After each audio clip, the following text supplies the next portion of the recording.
The woman is carefully brushing the teeth of a newly purchased vase, but the next moment, the vase suddenly kept spinning. A colorful black smoke began to emanate from inside, gradually converging on the door. When Susan was confused, a large black hand appeared at the door. The next second it disappeared. The curious woman walked slowly into the room to find a black man. With a single touch of his small hand, it instantly absorbed all knowledge and soul of the objects surrounding him. Then he turned on the TV. He wanted to give her Einstein, and he scared Susan straight into confusion. The black man of light said he can grant her 3 wishes. To his surprise, she was very happy with her life. Now, she didn't want to make any wishes. In 1300 years, he has never seen such a person. Anger instantly went to his head. He said that if his wish performance did not reach his target, he would lose his freedom, and he would become transparent, floating on earth for eternity. He then forced the woman to make a wish. Susan had no choice but to give in. Give in. Number 1, I wish your headache were gone. Number 2, I wish for simplicity. And finally, I wish for another one of those. Hearing the woman make a wish in such a perfunctory manner, the genie felt insulted. The genie pleads with the woman, seriously considered 3 wishes. Susan replies after a moment of hesitation. She knew if she made all 3 wishes, she would end up in a very unfortunate situation, so she was content. No need to make a wish. The dumbfounded elf spirit was a bit confused. To get the woman let go of her guard, he had to tell the story of his own past experiences. It turns out that 3,000 years ago, he was a royal servant of Pharaoh Mary. Until the day of Rikioso arrived, he came with a violin that could take the soul. He came to a crowd, and he played beautiful music. Suddenly the string snapped. The violinist looked up in horror. After realizing Mary was not angry, he picked up a broken string and gave it a gentle climb. The violin was immediately restored to its original state. And then the man, to Mary's enthusiastic gaze, he finished his performance with a flourish. Mary's was very pleased with the player. She decided at once to marry him. At this point the genie tried to persuade Mary to think twice, but he did not know the woman had already fallen in love with him. That afternoon Mary decided to marry him, and if nothing goes wrong, something will happen soon. The man's purpose was to take possession of the country. When the man found out that the elves are always protecting Mary in secret, and promptly pulled out a magic bottle, after chanting a few magic words, the genie was instantly turned into a wisp of dust, sealed away.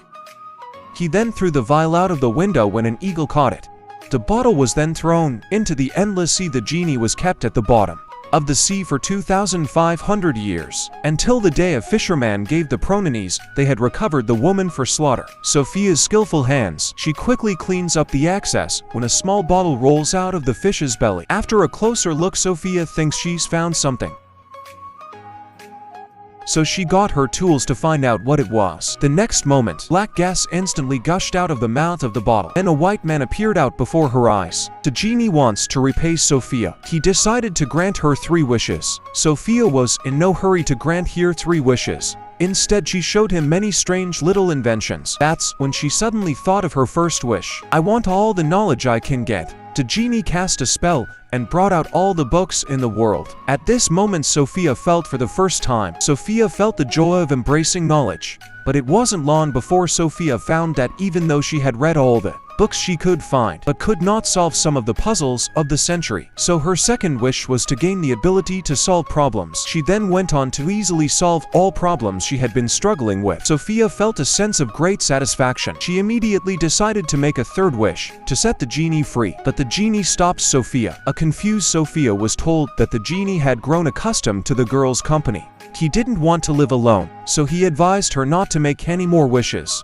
But this was too much for Sophia to accept. Listening to the girl's hysterical cries, the genie silently pulled out a red bottle and resealed himself in it. And so another 100 years passed until today. The woman from the antique shop bought the vase. Susan is moved by the genie's tragic story. She thought of her own full life, so she decided to ask the genie to make her first wish. The dumbfounded genie was instantly confused, but it is his creed to help people with their wishes. He immediately agreed to do so. The genie follows Susan to America, but he was tormented by the noise generated by the busy city. But in order to satisfy Susan's wishes, he had to adapt himself to it all. He accompanied Susan to school to experience the best of human technology. But the good life doesn't last long. One day Susan returned home only to find him cowering in the corner like an old man in his twilight years. Seeing no response from him, Susan rushed to make the genie answer for him. At that moment the genie gradually awoke.